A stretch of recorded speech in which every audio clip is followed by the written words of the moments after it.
So if multiculturalism is not about equality, what is it about? One could argue that it is really about a transfer of power. So what is occurring and what is going to continue, of course, under the Trudeau regime is the continuation of the marginalization of Anglo-Canada. The method to achieve this goal is by claiming that Anglo-Canada and its history and heritage is one of oppression against all non-Anglo peoples. Through this method, it can be justified that the disempowerment of our traditional communities is legitimate. And another important component is that these diversity people, the diversity lobby or the diversity bandits, which I think is a far better term for them, have borrowed the stolen land narrative from the First Nations. This isn't anything to do with disputing whether or not it's stolen land. The point is that it has become a political weapon for the multicult gang to disempower and possibly eventually eradicate English Canada as an entity. So the multiculturalism in reality is leading toward a full shift in society and who has the power, who has control, who controls the agenda. The liberal agenda of Justin Trudeau is a quintessential example of the globalist agenda.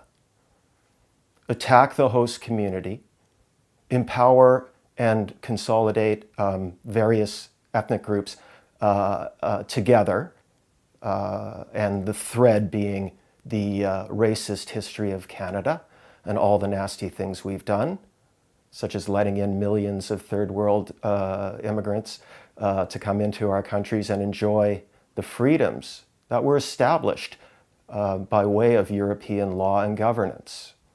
In other words, these people use our laws to attack our society.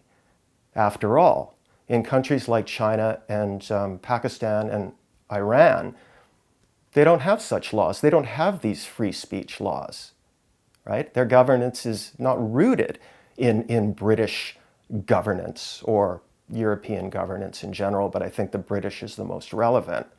Now, this is taking on some very, very interesting forms. One of which is that racism in Canada it's a one-way street now. It only exists towards the Islamic community. In the past week, we've seen Trinity Church in Ontario vandalized with pro-ISIS writing. And the statement that the Liberal government made was nothing. Justin Trudeau didn't come to the rescue. He didn't call the victims and offer his condolences. He was completely silent. Yet, as we know, for the past 2 years of his tenure, he's been supporting Islam, going to Islamic prayer services, and just generally supporting the movement to the degree that in the new Canada Citizenship Guide, Justin has decided to remove the barbaric cultural practices element of the Citizenship Guide. Now, this is at a time where there's a court case in the US, the first time in history, regarding female genital mutilation, also known as FGM. It's unprecedented.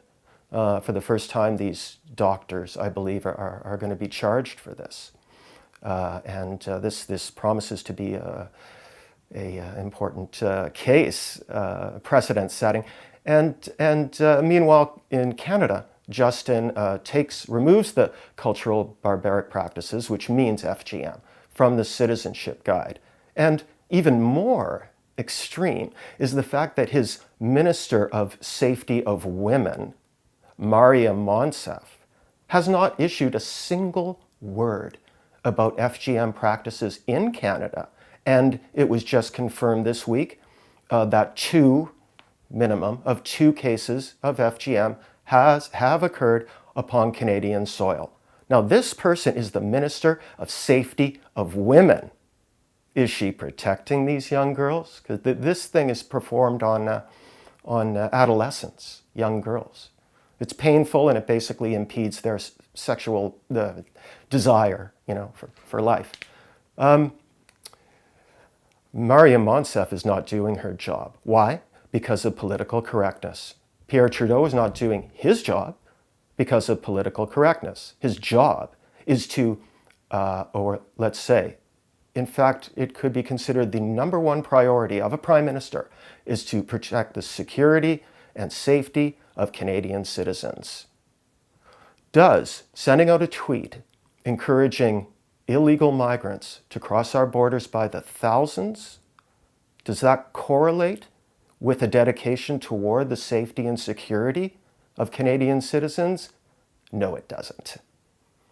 So we see a few examples here of the hypocrisy within the Liberal government and within the politically correct movement. It's an agenda that will keep rolling as long as Justin Trudeau is Prime Minister. And Justin Trudeau's goal as Prime Minister is to lock himself in for life in a manner not unlike his heroes Fidel Castro and Mao Zedong, who were also friends and heroes of Father Pierre Trudeau. So through this whole process, we gain some understanding into the agenda of the left and its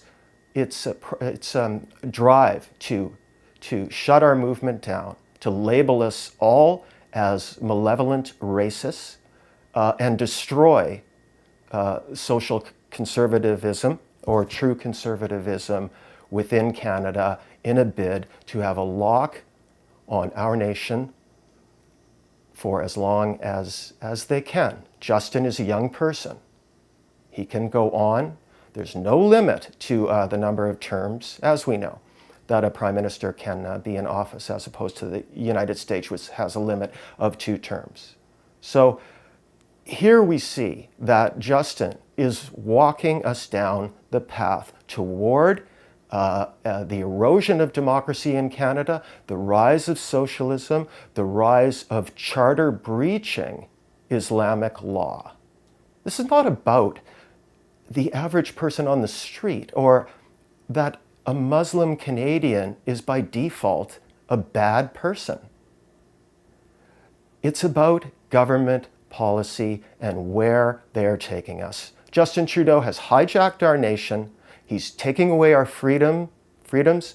He's eroding democracy, and he's leading Canada to a situation of major social conflict. Diversity is not our strength. Diversity is our division.